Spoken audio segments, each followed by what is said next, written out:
est 9 heures, c'est l'ouverture de la Bourse de Paris. Cela s'annonce en baisse de 4%. Le CAC 40 a terminé hier en repli de 1,48. Nous retrouvons tout de suite Benoît Rousseau, trader pour compte propre chez Andlin. Bonjour Benoît. Bonjour à vous. Alors on regarde avec vous plusieurs indices. Déjà votre réaction à la correction sévère de Wall Street hier. Est-ce que vous pensez que ça va continuer aujourd'hui? Est-ce que vous pensez évidemment que la réaction sur les bourses européennes va être du même ressort? Ah oui, cette réaction, ça fait plusieurs semaines qu'on l'attend. On n'a pas arrêté de monter non-stop.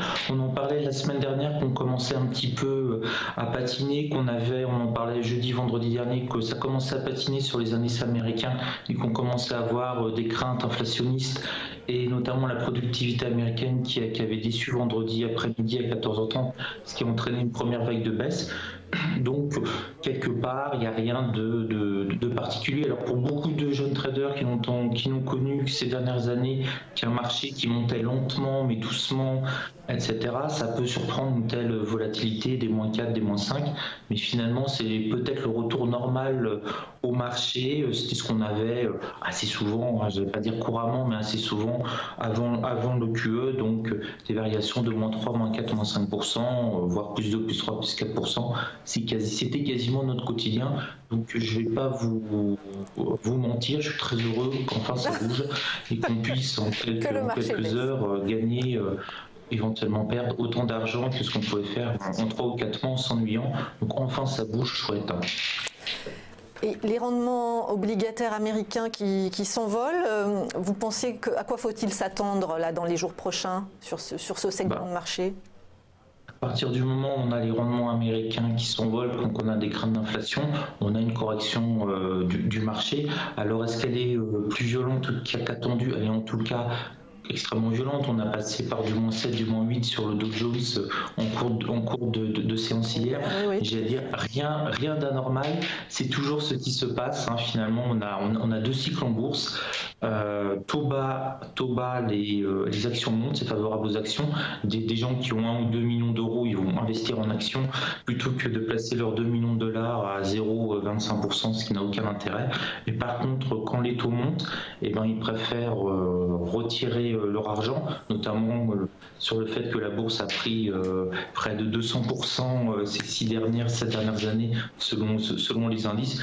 Ils retirent, ils allègent, ils encaissent leurs bénéfices tout simplement et ils commencent à le replacer à des taux entre guillemets totalement sécurisés, sans risque, en attendant les prochaines opportunités. Donc la vague baissière qu'on a eue, même si elle est violente, elle peut effectivement continuer. Et puis les mauvaises nouvelles entraînent les mauvaises nouvelles. Donc on va peut-être à nouveau se mettre à reparler cette semaine ou la semaine prochaine, par exemple de l'état des banques européennes, tous les sujets qu'on avait mis sous le paillasson parce que on était dans une euphorie boursière, on risque de les ressortir et ils vont être suramplifiés. Il ne faut jamais oublier que les marchés boursiers, ce sont des marchés avant tout psychologiques. Donc on a des phases d'euphorie, n'importe quelle action, j'allais dire n'importe quel tocard se met à monter, et puis on a des phases de pessimistes où même les meilleures actions, les meilleures entreprises se font massacrer comme les autres. Donc là, on est dans une phase de massacre. Il faut savoir, il faut surtout être prudent. C'est beaucoup plus volatile. Donc, si par exemple vous étiez habitué à acheter sur un niveau X, si vous voulez vraiment passer à l'achat, il faut mieux vous dire je vais me mettre à acheter à X moins 50 que ce que je fais habituellement. Donc vraiment une nouvelle façon de trader. On a le retour de la volatilité et ne pas oublier, on l'a vu hier à partir de 21h30 sur la séance américaine, on a eu une sorte de chaos technique.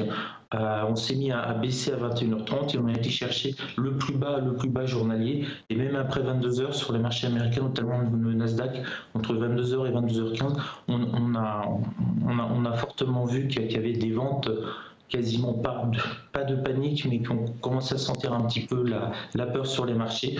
Donc il y a deux sens, on peut gagner de l'argent à l'achat ou aux ventes à découvert. Donc là, je crois que le sens est assez clair, en tout cas depuis jeudi dernier. Très bien. On voit que le CAC 40 ouvre en baisse de plus de 3%. On attend une salve de résultats des grands groupes du CAC 40 cette semaine. Est-ce que vous pensez que ça peut inverser la tendance ? Absolument pas. Alors là, je préfère être clair. Si c'est une tendance mondiale et que les États-Unis décrochent, BNP Paribas qui sort ses résultats aujourd'hui peuvent être absolument exceptionnels. Ça les empêchera pas d'être rouges. Hein. Vraiment, là, on est sur un marché extrêmement psychologique. On le voit, on a ouvert, on a vite été sur les 5150, on est redescendu sur les 5110 à toute vitesse. Ça veut dire qu'en 2 ou 3 minutes, on a eu une variation de 40 points sur le CAC 40, c'est quasiment 1%. Là, on sent, si j'ose dire, les dragons se sont réveillés, les hedge funds sont là, ça balance à tout va en ce moment. Personne ne sait vraiment où ça va, donc il faut être simplement très calme, profiter d'énormes excès.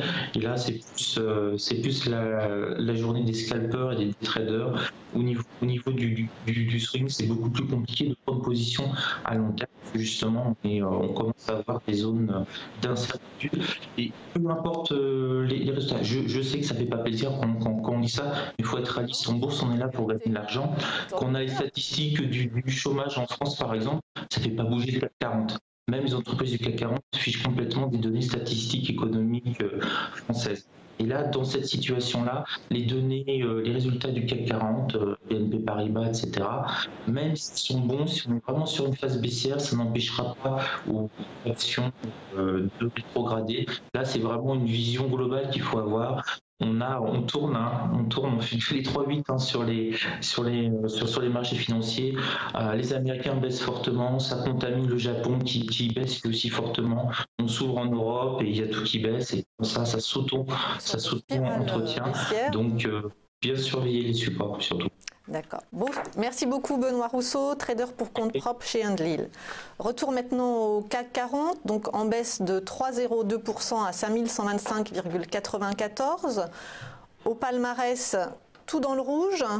ST Micro qui perd 4,72, BNP Paribas qui a publié ses résultats ce matin, mais des résultats jugés en dessous des attentes, perd moins 4,34%, Peugeot et Renault en baisse aussi, Crédit Agricole qui moins 4,15%, Technip moins 4%, Lafarge moins 3,93%, Kering moins 3,91%, Valeo moins 3,79% et Airbus qui réfléchit à augmenter la production de l'A320 moins 3,55%.